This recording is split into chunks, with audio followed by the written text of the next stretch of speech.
ओम नमो भगवते वासुदेवाय। प्रस्तुत है श्रीमद् भगवद गीता का तीसरा अध्याय, श्लोक संख्या 13वां और 14वां। श्लोक संख्या 13 इस प्रकार है। यज्ञ शिष्टाशिनः संतो मुच्यन्ते सर्व किल विषयैः भुंजते ते त्वघं पापा ये पचन्त्यात्म कारणात्। इसका भावार्थ है, भगवान कह रहे हैं, हे अर्जुन, भगवान के जो भक्त हैं, जब वो यज्ञ करते हैं तो यज्ञ में जो अर्पित भोजन होता है, जो प्रसाद चढ़ाया जाता है देवताओं को या भगवान को, तो अब वे भक्त सभी प्रकार से उस जब यज्ञ करने के पश्चात उस भोजन का प्रसाद ग्रहण करते हैं, उस भोजन को ग्रहण करते हैं, तो वे सभी पापों से मुक्त हो जाते हैं। उनके ऊपर कोई पाप नहीं लगता है। जो भी पाप किए हैं सब उससे छुटकारा मिल जाता है। इसके विपरीत जो दूसरे लोग अपने इंद्रिय सुख के लिए भोजन बनाते हैं और भगवान को प्रसाद नहीं चढ़ाते हैं, भोग नहीं लगवाते हैं भगवान से, तो वे निश्चित रूप से पाप को खाते हैं। शब्दों का अर्थ देखते हैं। यज्ञ शिष्टाशिना, यज्ञ शिष्टाशिना है, यज्ञ शिष्ट,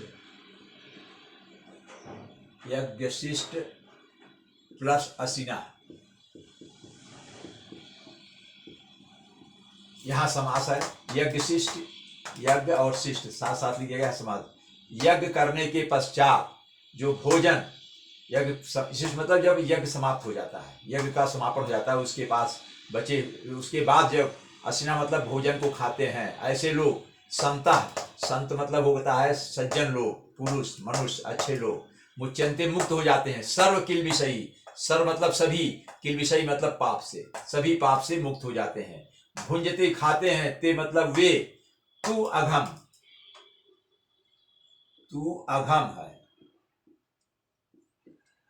अघम मतलब पाप, तू मतलब निश्चित रूप से, भुंजते खाते हैं, तो अघम, तू अघम पाप के भोगी, भुंजते ते तुघम पापा, पाप मतलब पाप को, वे पापी लोग हैं, पाप करते हैं, जो पचन्ति आत्म कारणात्। इसमें तीन शब्द हैं, पचन्ति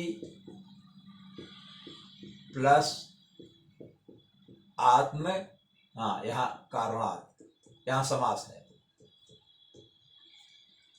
पचन मतलब भोजन बनाते हैं, पकाते हैं। आत्म कारण था अपने कारण से, स्वयं के लिए, यानी अपने इंद्रिय सुख के लिए, अपने इंद्रिय तृप्ति के लिए जो भोजन बनाते हैं, वे पाप करते हैं, वे पाप को खाते हैं। ऐसे लोग पापी होते हैं। अगला श्लोक है, अन्नाद भवति भूतानि पर्जन्यादन्न संभवः यज्ञाद भवति पर्जन्यो यज्ञः कर्मस उद्भवः।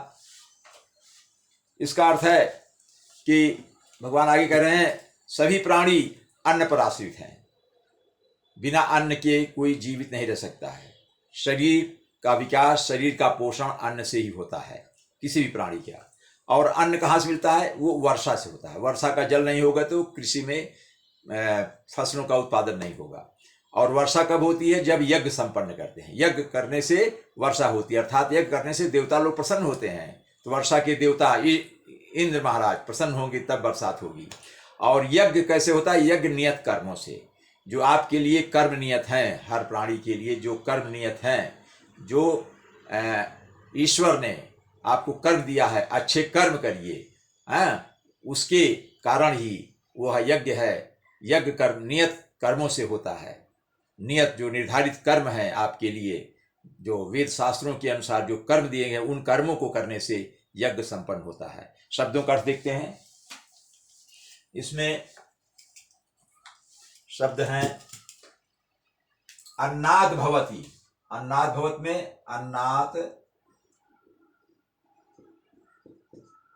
प्लस भवति, अन्न से होता है क्या? भूतान, भूतान मतलब प्राणियों का संवर्धन होता है, विकास होता है, आपका पोषण होता है, या अन्न से प्राणी पैदा होते हैं, ऐसा कह लीजिए। पर्जन्याद अन्न संभवा, इसमें सब देखिए, पर्जन्यात, पर्जन्यात प्लस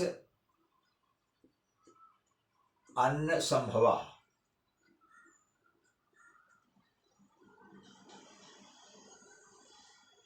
अन्न संभवा,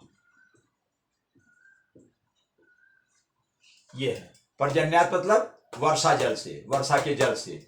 अन्न, अन्न यहाँ संधिया और यहाँ समास है। अन्न संभव होता है, अर्थात संभव होता मतलब उत्पन्न होता है। यज्ञात भवति, यज्ञ से होता है। पर्जन्या वर्षा, यज्ञ करने से वर्षा होती है। और यज्ञ कर्म समुद्भवा, और यज्ञ जो है कर्मों, नियत कर्मों से होता है। नियत कर्म जब किया जाएगा तो उससे यज्ञ संपन्न होते हैं। और ये सब धार्मिक बातें हैं, इन सब का पालन मानव जीवन में करना चाहिए। ओम नमो भगवते वासुदेवाय।